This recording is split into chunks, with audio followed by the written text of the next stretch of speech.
you go to Dr. Bello's office, that conference room there, the accountants are there, and as I speak with you, they are paying per diem to some of the athletes. I have been told that the next batch to come to pick their per diem is the beach, soccer or whatever.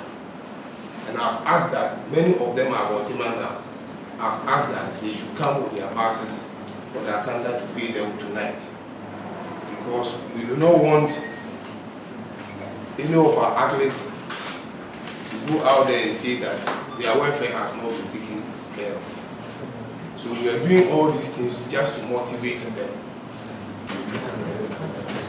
The per diem payment to the table tennis. My dear lady from GNA, right? Yes. Okay. So this evening, the athletes who were paid their per diem, table tennis is one of them. Table tennis have been paid this evening. And you wanted to find out whether table tennis have been paid their campaign per diem. Is that not it? Yes. Once they have received their final per diem, if they haven't been paid their campaign per diem, I believe once they have finished their games and they are leaving, they wouldn't have even agreed to leave the camp. So that is, in brief, what I want to update you about Team Ghana. Now, I can say that the spirit of our athletes in camp is very high. Very, very high. Going forward, all the athletes are focused and they are ready to go into other competitions and compete properly and get medals for Ghana. So far, Ghana will have had 5 medals. I believe all of you will have heard it. They have had 5. And as Dan said, there are some of the medalists down there who will join me very soon, so that you can also have interaction with them. Athletics, which is our favorite and our competitive edge, together with boxing, they are here to start their competition. Our Monday is athletics, Dr. 18, and 18, Monday is 18. Is that not it? So I will use this as an opportunity to call on many Ghanaians to come to Legon Sports Stadium on the 18th to come and support our athletics, so that they will know that the whole country is behind them.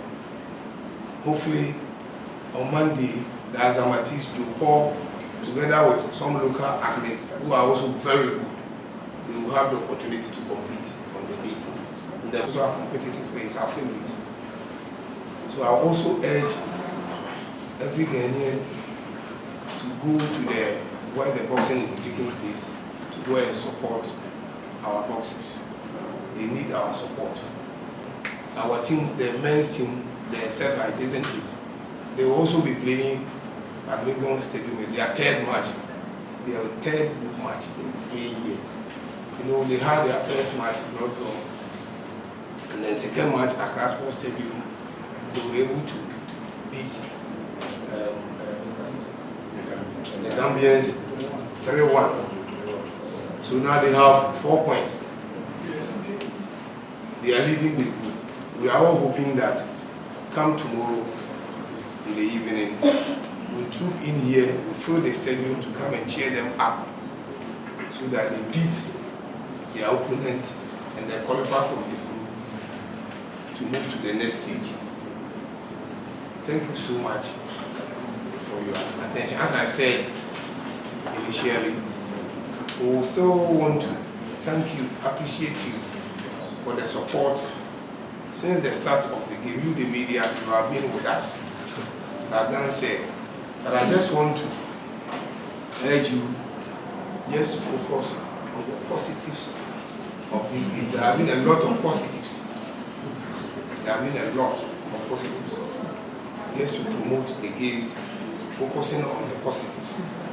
And then somebody asked a question about Black Princess, isn't it? We are taking care of all of that. I know they are Campus now. And then they also won their second match this week. So we are taking good care of them. They are in camp there. They are also being fed, accommodated properly. So we are also taking care of the Black Princess. And they are also doing very well. And we hope and pray that they also, in fact, they have qualified. They've played 2 matches now, isn't it? And they have won all the 2. So they've qualified from the group to the next stage. So ask all of you to pray for them also, not only the Black settlers.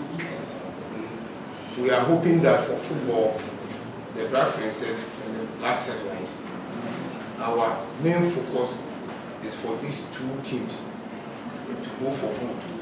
That is our focus. That is Black Princess and the Black settlers. We are not leaving the ladies also behind. We are moving together. But these days, we realize that they are doing very well when it comes to football in Ghana. The women's team is doing very well.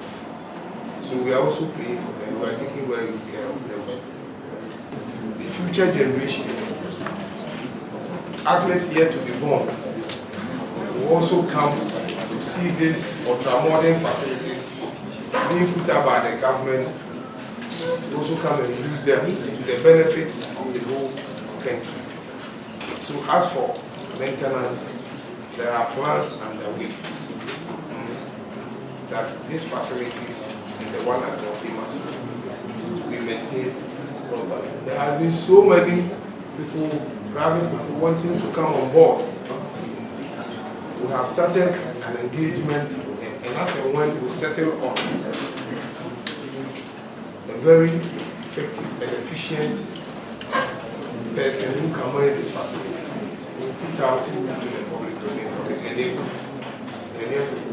people. Now what I can say is that the ministry is still doing some kind of engagement to get a very competent hands to manage this facility and maintain it properly for future generations also to come and benefit. And then how much was paid during campaign?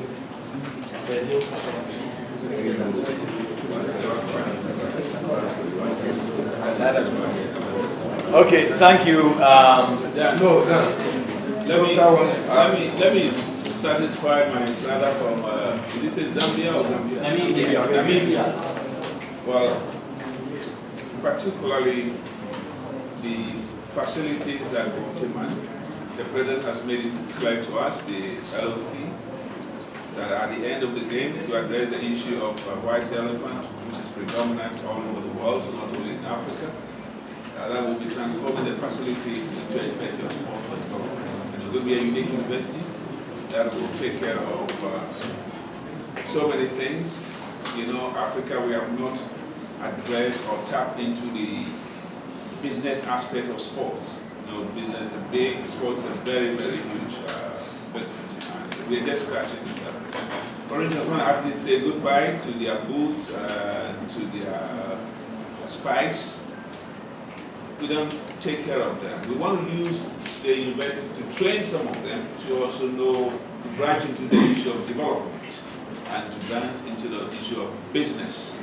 You know, for instance, we produce a lot of bamboos in Ghana. Why should we continue to maybe import hockey sticks? So this is an area, for instance, if somebody is interested, he goes in there, he studies, and he wants to adapt and see how best he can apply this knowledge. And so we'll do more about development aspect and the business aspect so that Africans can tap into the business world of sports. So at the moment, we are just scratching the surface. Most of us are using it as recreational. We need to divert our attention and get into the business aspect of sports, where people can chart their career path, so we can make a lot of money from that. Doctor, thank you so much.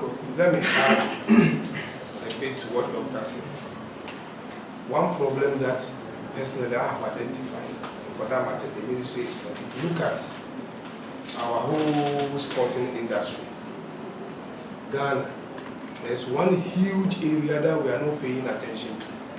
That is officiating, and those you don't have people whom we have trained properly in the area of match officials.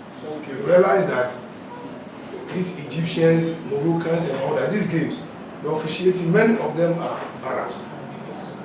So this university, when it comes on board, these are some of the courses that we encourage people to go in there to learn. We should see a whole